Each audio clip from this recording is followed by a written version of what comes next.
Mid-21st century. After conquering the moon, people desired more, and Mars became the new goal. The first ever manned flight to the Red Planet is underway, led by experienced astronaut Alexander Shapaev. Although the flight itself is successful, upon entering Mars's atmosphere, the landing module is hit by a meteor shower, causing it to encounter a sandstorm. Back on Earth, the head of Central Flight Control, Kovalev, orders Shapaev to take manual control of the module, but this fails to rectify the critical situation. Then, Kovalev commands the activation of the return program and the detachment of the small module from the main ship. However, the equipment fails. Shapaev manually detaches the module, saving the main crew. His colleagues can now return to Earth, but this astronaut cannot. Kovalev is deeply affected by the incident, while his interview about the upcoming Mars mission plays on TV, not foreseeing the tragic outcome. Once, Kovalev and Shapaev dreamed of flying to the Red Planet, but Kovalev never imagined his best friend paying with his life for it. Now, as the flight director, he must inform the world of the disaster. Kovalev steps out to address the gathered journalists. Meanwhile, on Mars, it turns out that although the module is severely damaged, the astronaut is alive. Shapaev establishes communication, just as Kovalev announces the astronaut's death on television and his heroic act of saving the main ship and crew. Upon learning this, Kovalev rushes to the communication screen, overjoyed to see his friend alive and well. Later, he begins calculating rescue options and asks Minister Rogachev to expedite the next expedition, which could save Shapaev. The minister is horrified by the impending costs. At the same time, a popular TV host reports the Mars disaster to the president of the television corporation, suggesting a show about space dogs instead of a hopeless report on the man stranded on Mars. However, the president advises delving into this topic and calls Kovalev to propose creating a show with his astronaut. A live broadcast from another planet is sensational. Kovalev is outraged by his cynicism, as a man is left utterly alone millions of kilometers from his home planet with little hope for rescue. But the corporation president explains that all funds raised will go towards rescuing astronaut Shapaev, showing the world that people do not abandon their own. Kovalev retreats to his office, where photos of his military comrades reveal that he and Shapaev once served in the army together and have been friends since childhood. Looking at Shapaev's photo, the director announces the start of preparations for the rescue mission. Kovalev learns that only one module section remains intact. On Mars, Shapaev activates a robot to explore the area around the module, while Kovalev finds out that the module's power, designed for 30 months, will actually only last 13. The rescue expedition can be launched in 190 days, aligning with the phases of Mars and Earth. Similar developments exist in China and America. If agreements are reached with them, the rescue can be achieved within 13 months. But Shapaev must survive on extreme rationing. The center's psychologist Anna is ready to work with the astronaut as much and whenever needed to help him endure the upcoming year. Meanwhile, on Mars, Shapaev's robot detects an unidentifiable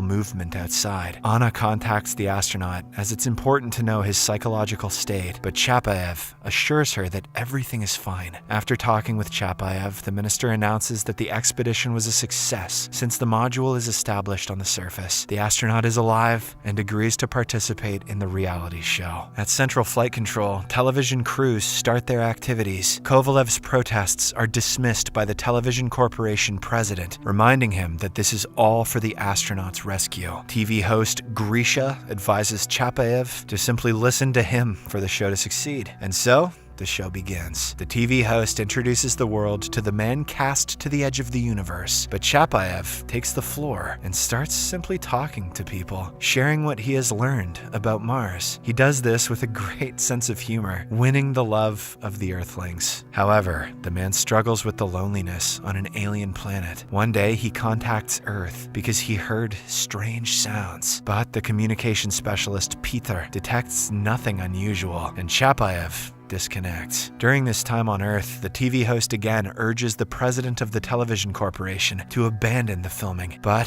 he then reveals the true nature of the show. Live observation of a man on the brink of life and death. Chapayev quickly becomes first a Russian and then an international celebrity. He is nicknamed the Alien. Videos of his broadcasts about the structure of the universe rapidly gain views on social media, and his live connections draw vast audiences. Children ask their questions, to which the astronaut responds simply and clearly, earning him immense love from viewers. However, some envy the astronaut's fame. Anna's fiancé, Pyotr, starts to feel jealous of Chapayev, with whom she communicates for several hours a day, a fact noted by the TV host. Unexpectedly, the downside of the show becomes apparent. The live broadcasts consume a lot of energy, and Chapayev can only survive under conditions of increased conservation. But the president of the television corp insists on continuing the show, as the more money they earn, the faster they can organize a rescue expedition. Kovalev announces an increase in broadcasts despite Anna's outrage. Meanwhile, on Mars, Chapayev continues to conduct planned experiments and occasionally hears strange sounds, which Pyotr consistently misses. One day, the astronaut begins to suffer from terrible headaches caused by some unknown radiation, but then they suddenly stop, and he hears his mother's voice, which delights him. The next day, he tells young viewers about the universe, space, and Earth. The children listen to him, holding their breath. Suddenly, he confesses that from the very first day on Mars, he felt like he was hearing sounds, as if someone was trying to talk to him, and now he is sure that he is not alone on Mars. This conversation causes alarm at the Flight Control Center. Apparently, Chapayev is starting to hallucinate. The minister demands to find out what is happening with Chapayev. Psychologist Anna requests a private conversation with the astronaut. Chapayev confesses that the sounds he heard seem to express what is inside him, as if he is the cause of everything happening, not the consequence. As if there is no time, no space, not even Mars. It seems that people created this reality and are now trying to understand it. People create universes, planets, harmony, or destroy them, and he feels like he is the cause of everything happening on Mars, and people are the cause of what is happening on Earth. Only on Earth there are many people, and everything is so confused, but on Mars, he is alone. The astronaut is surprised that no one but him hears sounds like a melody, and Anna concludes that these are hallucinations. During the next broadcast, Chapayev suddenly confesses that he feels lost. The TV host has to convince Chapayev that Earthlings are waiting for his return. But suddenly, the astronaut stops talking to Anna. He tries to explain that he encountered something anomalous on Mars, but the Flight Control Center considered him insane. So, Chapayev deemed them insane. Earth was becoming more distant from him. Then, one day, communications specialist Pyotr also catches strange signals. He tries to talk to Anna, but she, upset by the astronaut's behavior and her fiancé's jealousy suspicions, doesn't listen. By the next broadcast, Chapayev does not make contact at the appointed time. Anna tries to call him to talk, but unsuccessfully. Strangely, the president of the television corporation is only pleased by this. He contacts the minister and proposes to discuss the issue of power, as if Chapayev supports Rogachev, he could win the elections and become president. Meanwhile, on Mars, the search robot discovers an unknown, shapeless creature, previously unseen. Back on Earth, Rogachev calls Pyotr and orders him to establish communication with Mars. He has a business proposal that Chapayev cannot refuse. Later, the astronaut goes on air with a rather strange message about life on Mars, showing a toy Martian. Then he agrees to participate in a new show called Chapayev Knows, where he starts giving advice in virtually all spheres of human life. He becomes the most popular person on the planet. Anna realizes that something is wrong, and one day she literally corners her fiancé, demanding he tell her everything he knows. And he confesses that there were indeed some sounds on Mars, but it's impossible to talk to Chapayev because all communication channels are blocked. The astronaut continues to explore Mars with the robot. Meanwhile, on Earth, Kovalev comes to the minister. The money is collected, and it's time to start the rescue expedition. But suddenly, the minister declares that rescue is impossible under any circumstances. Chapayev is a routine loss. The funds raised from the show have disappeared into thin air. The program is winding down and Kovalev is fired. Meanwhile, Chapayev continues to experience headaches from the unintelligible sounds emitted by an unknown entity attacking the module. At the same time, Kovalev approaches the president of the television corporation for help, and he asks to wait until tomorrow. The next day, the show starts with Chapayev urging Earthlings to vote for Rogachev, who has nominated himself for president. But at the moment when the minister is bowing before the monitors, a special forces group bursts into the television center. The broadcast is interrupted, and everyone sees that it was not Chapayev, but the TV host addressing the people. It turns out that a duplicate of the module was built in one of the television studios, and a computer model of the Austronaut was created. The police begin an investigation to identify the client of this monstrous scam, asserting that there was no accident on Mars, and thus no astronaut. Supposedly, the entire story was invented